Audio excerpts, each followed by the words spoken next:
So here we've got Darcy tied up to the stable. Now this is a big deal because, as many of you know who follow this channel, Darcy was diagnosed with gastric ulcers before Christmas and we were not able to touch her.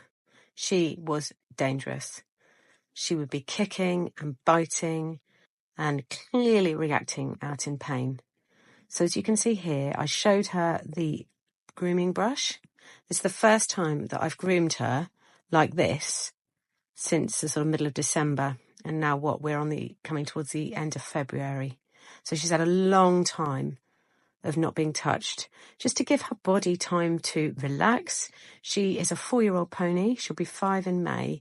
And she started work properly in the summer. And, you know, their muscles are stretching. Their bones are still growing at this stage. And her body will have been aching on top of having gastric ulcers, which were actually caused by our older mare, Missy, bullying her in the paddock. She's still quite possessive over food. You could see her as I got close. She pulled her head up just to indicate that she didn't want me to go anywhere near where she was eating. She just wanted to be left to feed on her own.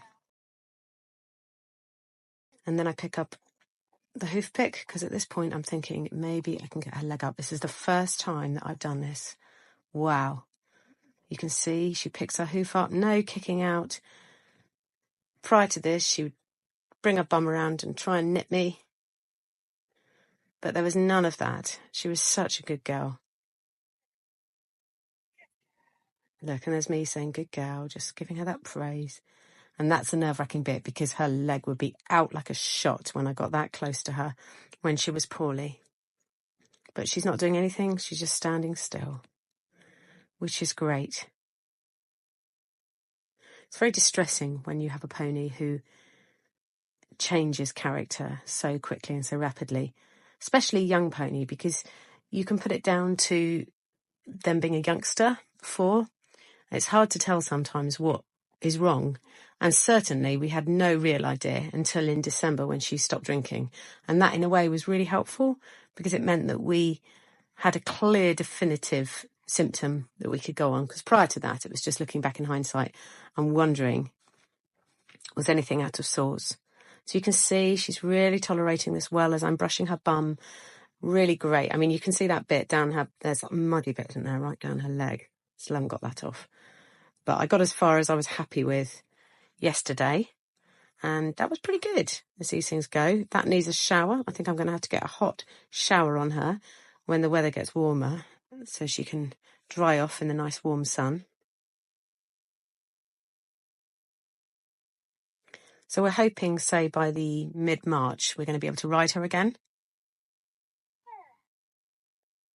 See, she's really settled, really relaxed. It's beautiful to see. There's me trying to get her back leg. I could have done that more assertively, but I was a bit nervous. And you know, I'm human. The last time I got near her back leg, she was kicking out at me, angry.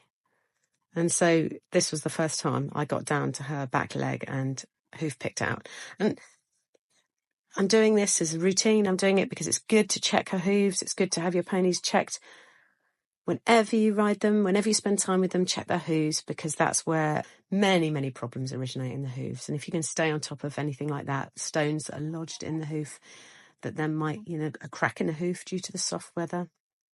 So now I walk around her back. I'm taking a very clear circle around her back because I'm certainly cautious still. And I'll continue to be cautious, as you should with any horse, continue to be cautious about walking around their backside because there could be anything that could be wrong at any time and you just don't know.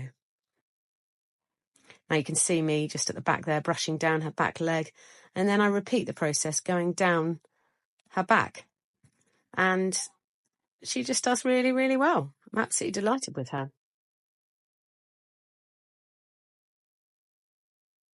Now at this point I am picking up her tail because I'm thinking that tail is going down to the ground with dreadlocks down at the bottom there. You can see me there cutting. And then, yeah, I'm just like, oh, I think my scissors fall apart in my hand at that point. So I have to go and get a different pair. So if you can see her tail, I mean, it's looking dreadful. It's right down to the ground with the dreadlocks and all matted and horrible. So I managed to pick up her tail. I wasn't sure about doing that because I thought, again, she might kick out. And then I get my scissors and I just do a nice big chop off of all of those locks and give her a nice haircut. I think sort of psychologically for all of us, you know, when she's, especially my daughter, when she's got her tail cut and she's looking trimmed, it just gives a sense of order, and it'll be even better when she's cleaned up and had a nice shower. It's me trimming off those last locks down there, you can see. It's quite satisfying. That's me levelling it off. And then I'll drop the tail and you'll see a nice...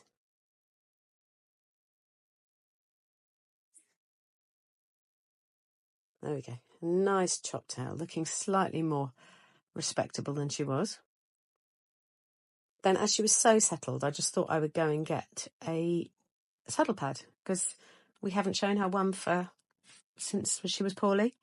Just giving it to her to sniff, desensitising her, and just touching it on her. Look, she's turning around. I touched it on her neck and you saw her turning her head right round quickly. She was just not sure. And then I touched it on her.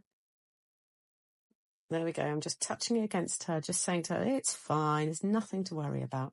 I keep going. I don't take it away. I keep it there with her, even though I can see she's being touchy about it. And then I'm holding it up, just so she's looking at it. It's like, this thing is not a threat. It's not going to kill you. It's just a saddle pad. So she's coming closer to me with the saddle pad. She's coming to sniff it.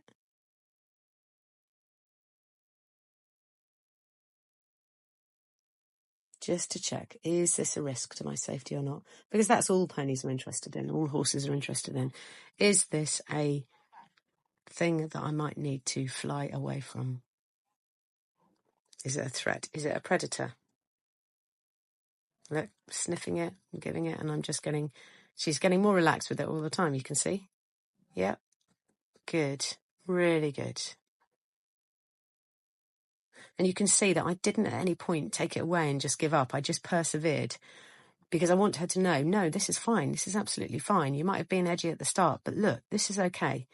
It's really important just to keep going with that kind of thing. Otherwise, you reinforce the message that this is a threat.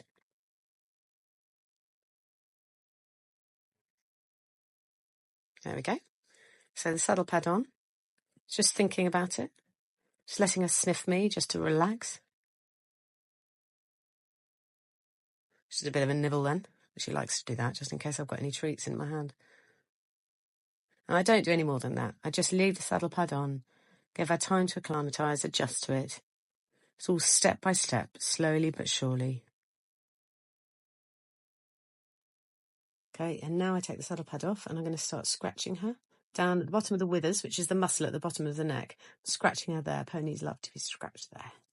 It's a real sweet spot. Scratching her along her spine. You can see her ears. She's enjoying that. I'm scratching her. Normally she really likes being scratched down her bum. Here you can see. Can you see her lips starting to tremble? She's got her ears back. And in this place, in this context, she's actually concentrating. And her bottom lip trembles. And she really, really likes being scratched there.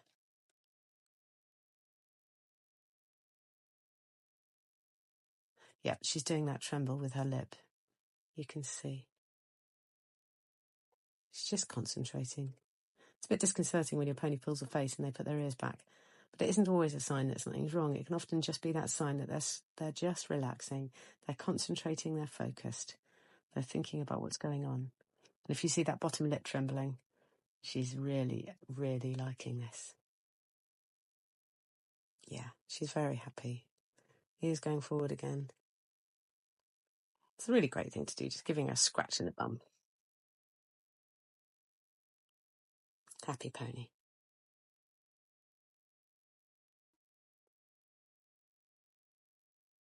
And now I just think she's done now. She's had enough. She's had about 15 minutes. It's time to put her back in the paddock and I hold her fairly firmly on the way back. I stand in front of her, I make her stand still, I make eye contact with her, and I turn around, and I've got the rope quite close to her face at that moment, just to give me some more control. And then I put her back in the stable. Oh, sorry, I put her back in the paddock.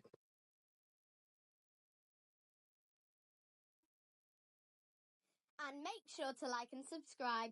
Bye, pony friends!